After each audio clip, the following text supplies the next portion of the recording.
شكرا استاذ جيهان سباق علي خديش على هذا العرض الموجز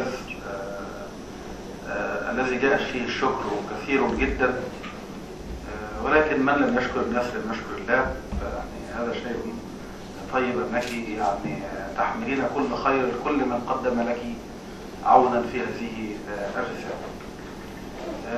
كما يعني اتقدم بالشكر لكل الحضور في هذه المناقشة، وعلى رأسهم الاخ العزيز الزميل الدكتور محسن فارس مدرس الاذاعه والتلفزيون في قسم الاعلام الكليه، والاخ العزيز الدكتور محمود حمدي مدرس الصحافه ايضا في كليه الاداب بقسم الاعلام. كما اتوجه بخالص شكر الاستقبال وكرم الضيافه لسياده المستشار عمر احمد ابراهيم وابنه العزيز الذي كان في شرف استقبالنا، وايضا الى الابنه الصغيره ريم اللي احنا عايزين نعيشها قريب ان شاء الله. ان شاء الله. الان ننتقل الى فعاليات هذه المناقشه، ونبدا بالاخ الاكبر والزميل العزيز الاستاذ الدكتور محمد زين، فليتفضل بمناقشه الباحث. تفضل يا دكتور.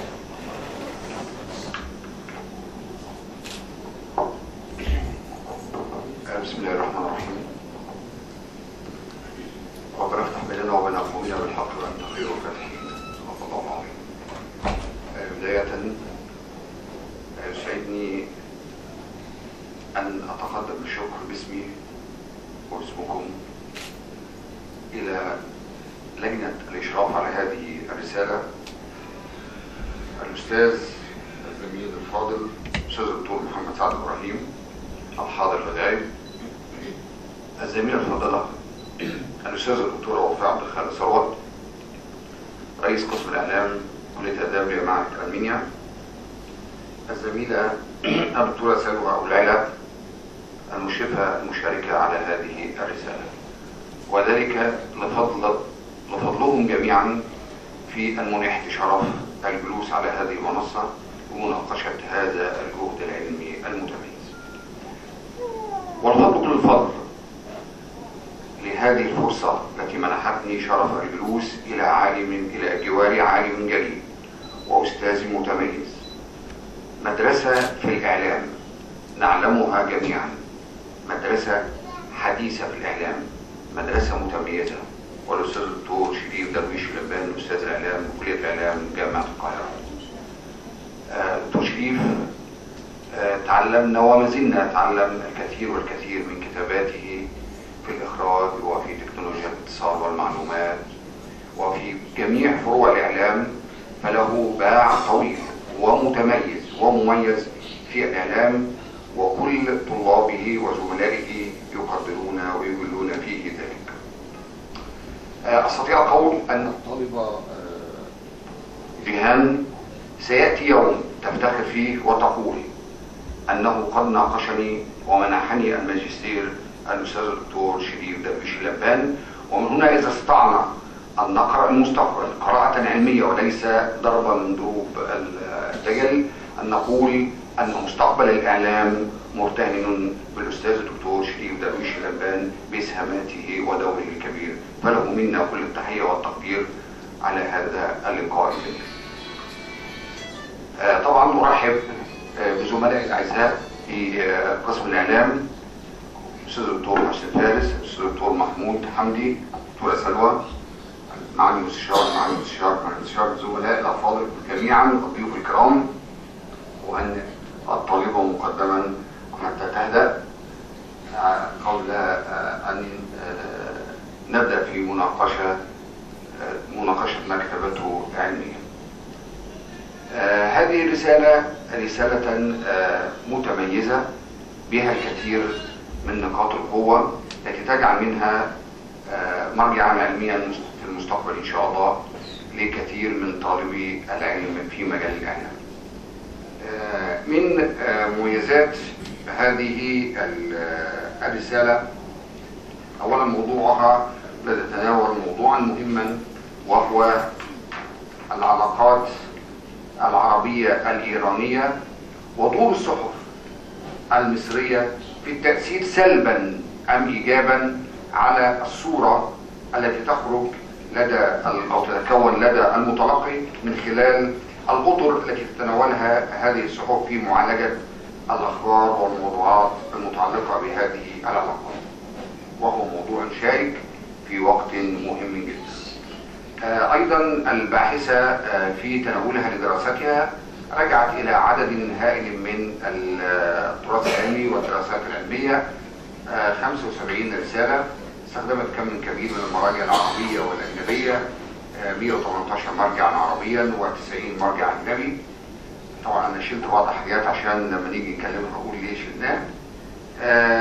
استخدمت الباحثة أيضا عدد من الطرق والمناهج العلمية للوصول إلى النتائج التي يمكن تعميمها مستقبلا في هذه الدراسة واختبار فروضها وتساؤلاتها. كذلك رجعت الباحثة إلى عدد كبير من البحوث والدراسات التي تثري هذا العمل، فلها منا التقدير.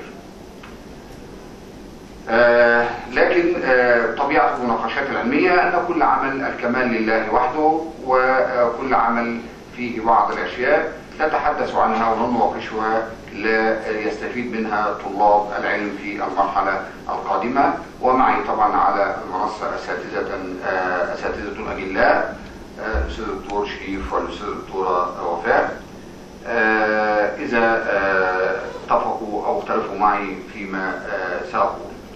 الملاحظة الأولى في هذه الدراسة أنها أقرب إلى السياسة منها للإعلام.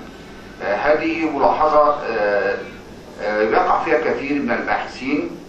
طبعا هو في تداخل شديد ما بين العلوم المختلفة وخاصة الإعلام، وأصبح هناك لا غنى عن الإعلام في كل الدراسات، ولكننا لي وجهة نظر بأننا ندرس الإعلام.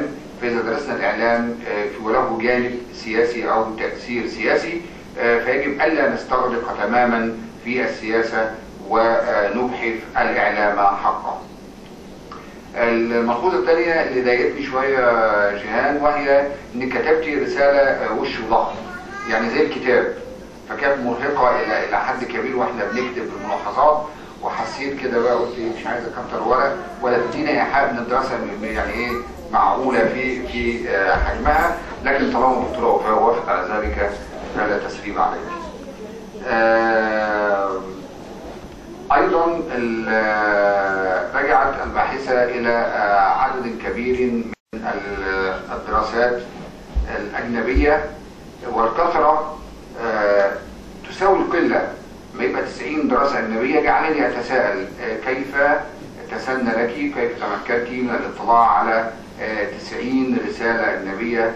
فأنتظر من حضرتك تقولي لي كيف تم الاستفادة من هذا الكم الكبير من الدراسات الأجنبية، وهذا جهد يعني محمود لك وتشكري عليه، ولكن للباحثين الآخرين كيف يتم التعامل مع الدراسات الأجنبية اللي احنا عندنا للأسف في جمهورية مصر العربية نتعامل مع اللغة اعتبرها يعني رغم أن الناس خاضتها ومن تعلم لغة قوم أمن شرهم، إلا أننا نتعامل مع اللغة أنها تحسين للواقع العربي. طبعا كان فيها هناك صراع كبير ما بين التعريب وغيره، لكن احنا محتاجين نطلع على الجديد في العلم ومن سبقنا في هذا المجال. ولكن 90 دراسة كانت لافتة، كيف تسنى لك ذلك؟